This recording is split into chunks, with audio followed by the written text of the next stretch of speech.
Break के बाद एक बार फिर से आपका स्वागत है। आज हम बात कर रहे हैं स्कूल फीस और स्कूलों की रेगुलेशन को लेकर। दिल्ली सरकार एक नया कानून लाने जा रही है। अभी वो बिल कैबिनेट से मंजूर हो गया है और उम्मीद करनी चाहिए कि वो कानून बन जाएगा, कोई अड़चन उसमें दिखती नहीं। उसी पर हम बात कर रहे हैं। तो पेरेंट्स की बात हमने की, अब ज़रा स्कूल्स के पॉइंट ऑफ व्यू से समझने की कोशिश करते हैं। मैडम ये बताइए, ये जो अनरेगुलेटेड अनएडेड स्कूल्स हैं उनको रेगुलेशन के दायरे में लाने के लिए कानून लाया जा रहा है। फौरी तौर पर प्राथमिक दृष्टि से आपको इस ये कानून कैसा लग रहा है और क्या आप लोग इसका स्वागत कर रहे हैं? देखिए, दिल्ली में फी रेगुलेशन एक्ट नहीं है, पर अगर हम यूपी की बात करें, हम हरियाणा की बात करें, हम और भी स्टेट्स की, गुजरात की बात करें, महाराष्ट्र की बात करें, तो हर स्टेट में फी रेगुलेशन एक्ट है। तो कोई ये नई चीज नहीं है, सभी स्कूल्स उसका स्वागत करेंगे। इनफैक्ट अगर एक फॉर्मूला बन जाएगा तो उस फॉर्मूला के तहत सभी को आजादी होगी कि वो फीस बढ़ा सकें और उसी दायरे में रहें। तो पहले भी जो दिल्ली का एजुकेशन एक्ट है, उसमें बाकी सब एडमिनिस्ट्रेटिव गाइडलाइंस है, बट फी को बढ़ाने का कोई फॉर्मूला नहीं है। फी कैसे बढ़ा सकते हैं, उसका प्रोसेस जो है, वो ऑलरेडी डिफाइंड है। पर कोई फॉर्मूला नहीं है जिसके तहत बढ़ाया जा सकता है। अब जैसे अगर हम यूपी की बात करें, तो वो सीपीआई प्लस 5% की बात करता है। इसी तरीके से हरियाणा भी है। तो इन्फ्लेशन जो होता है हर साल, उसको, और जो टीचर्स की सैलरी बढ़ती है हर साल, क्योंकि हम ये तो नहीं कह सकते कि अगर आप एक दफा टीचर बन गए हैं तो आपकी जो सैलरी है वो कभी बढ़ेगी नहीं। आपकी सैलरी बस उतनी ही रहेगी, वो भी नहीं कह सकते। और कोई प्रोडक्ट्स या रॉ मटेरियल्स तो यहाँ पे होते नहीं है जो सस्ते हो जाएं या महंगे हो जाएं।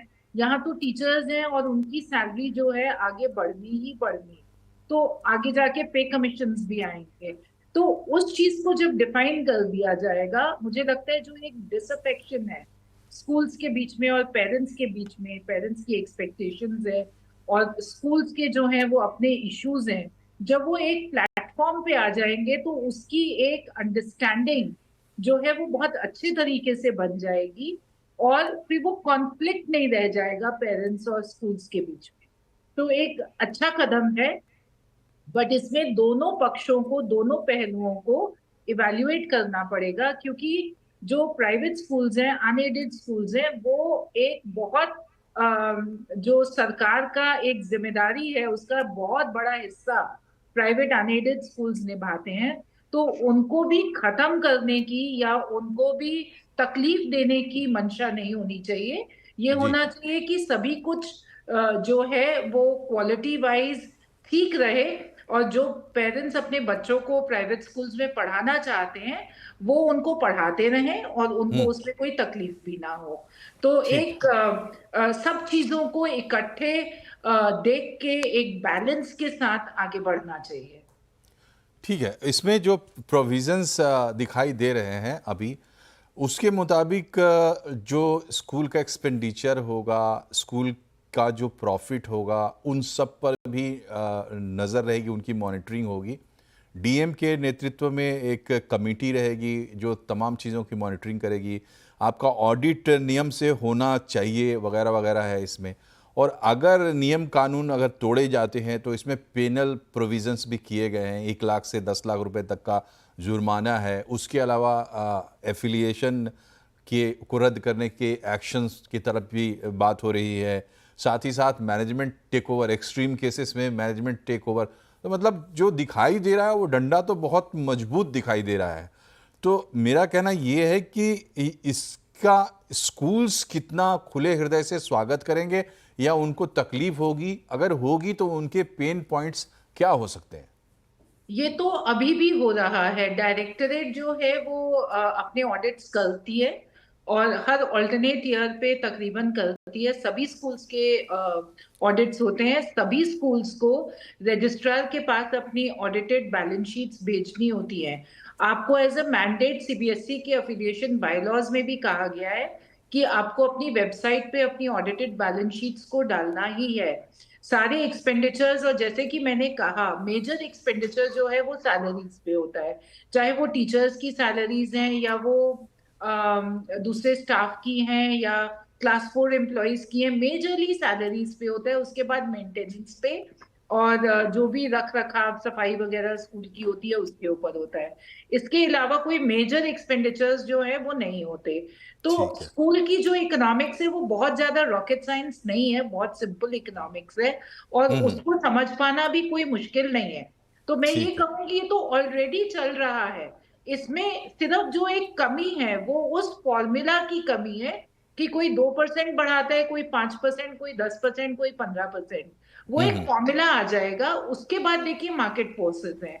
जो ठीक है। पेरेंट नर्सरी में अपने बच्चे को एडमिट कराने जाता है वो कम हम्म। से कम 20 स्कूलों के फॉर्म्स भरता है और वो इवैल्यूएट करता है कि ये स्कूल मेरे लिए कैसा है, मुझे हम्म। वैल्यू फॉर मनी मिलेगी या नहीं मिलेगी। ठीक है। और फी जो है वो 2000-3000 से लेके 20,000 रुपए महीने तक की भी। ठीक है मैम, एक एक मेरा और सवाल है आपसे। बड़ी स्पष्टता से आपने बात रखी है और फॉर्मूले की बात भी आपने की।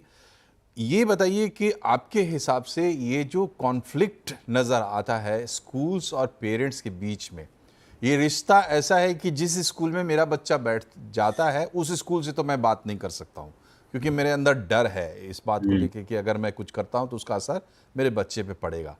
तो मेरा सवाल ये है कि ये कॉन्फ्लिक्ट क्यों है, आपको क्या कारण इसका नज़र आता है? और फीस का फॉर्मूला तो आपने कहा ही, बाकी इसके अलावा भी कोई अगर पॉइंट आपको दिखता हो जिससे इस कॉन्फ्लिक्ट का रेजोल्यूशन हो सकता है। कॉन्फ्लिक्ट यही है कि आप बहुत मनमाना फीस बढ़ाते हो, ये आम शिकायत है। ये क्यों पैदा होती है शिकायत? देखिए मैंने एक शब्द का इस्तेमाल किया, डिसअफेक्शन। तो वो पेरेंट्स में और स्कूल में जनरली वो तब आता है जबकि हम लोग बहुत ट्रांसपेरेंटली आके पेरेंट्स के साथ बात नहीं करते हैं। तो जैसे कि मैंने कहा कि एक बहुत ही ट्रांसपेरेंट प्रोसेस है जो डिफाइंड है, जो कि दिल्ली के भी जो एजुकेशन एक्ट है उसमें भी डिफाइंड है और सीबीएसई भी यही बात कहता है कि आपकी जो सुविधाएं हैं, your fee should commensurate with the facilities that you give। और इसी तरीके से अगर आपके पेरेंट्स आपकी पीटीए है और आपने पीटीए से बात करके और पेरेंट्स को प्रेजेंट करके कि हमारा ये जो खर्चा है जो हम बच्चों के ऊपर ही खर्चने जा रहे हैं, चाहे वो टीचर्स की सैलरीज है, क्योंकि हर पेरेंट को ये चाहिए कि टीचर स्कूल में बदलनी नहीं चाहिए। अगर साल में एक दफा एक टीचर ने पढ़ाना शुरू किया है तो उस टीचर को कंटिन्यू करना चाहिए। अगर ठीक है। एक्सपीरियंस्ड और अच्छी टीचर्स चाहिए तो उनकी सैलरी पे तो खर्चा होगा, उनको भी हर साल जो है वो बढ़ा चाहिए। फिर सेफ्टी सिक्योरिटी एक बहुत बड़ा रीजन है। कभी सीबीएसई ने ये भी कहा कि आप सीसीटीवी कैमरास लगाइए, सुप्रीम कोर्ट के अलग गाइडलाइंस है, डायरेक्टरेट के ठीक अलग है, हाँ मैम, गाइडलाइंस। आपकी बात सही है। सुप्रीम सबको कोर्ट पूरा या करने सीबीएसई की बात करने नहीं के है। लिए। आप जो बात कर रही हैं, पेरेंट्स भी डिमांड करते हैं, पेरेंट्स को भी ये तमाम चीज़ें फैसिलिटी चाहिए होती हैं। और यही बात मनोज शर्मा जी ने भी घुमा फिरा के कही थी। सेंट्रल उनका जो फोकस था वो पारदर्शिता पे था। आखिरी सवाल, छोटा सा जवाब दीजिएगा मनोज शर्मा जी।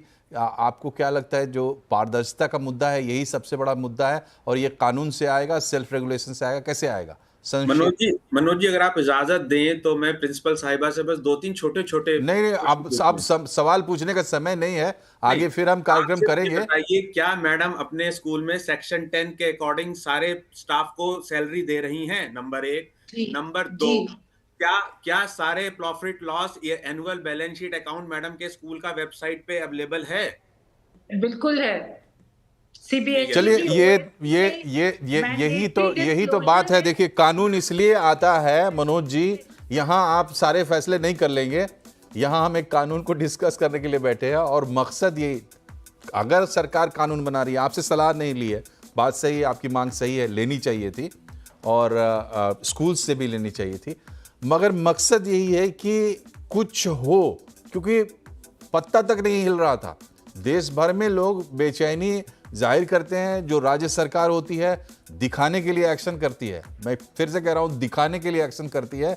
ज़मीन पे उसका कोई एक्शन नहीं होता है। एडमिशन सीजन ख़त्म होता है, फिर ये सारा डिस्कशन ख़त्म हो जाता है, फीस बढ़ने का सीजन भी निकल जाता है। तो एक पहल हुई है, उसका स्वागत करना चाहिए, पारदर्शिता बढ़ाने की कोशिश करना चाहिए। आप दोनों का बहुत बहुत धन्यवाद हमसे जुड़ने के लिए कार्यक्रम में। फिलहाल इतना ही, नमस्कार।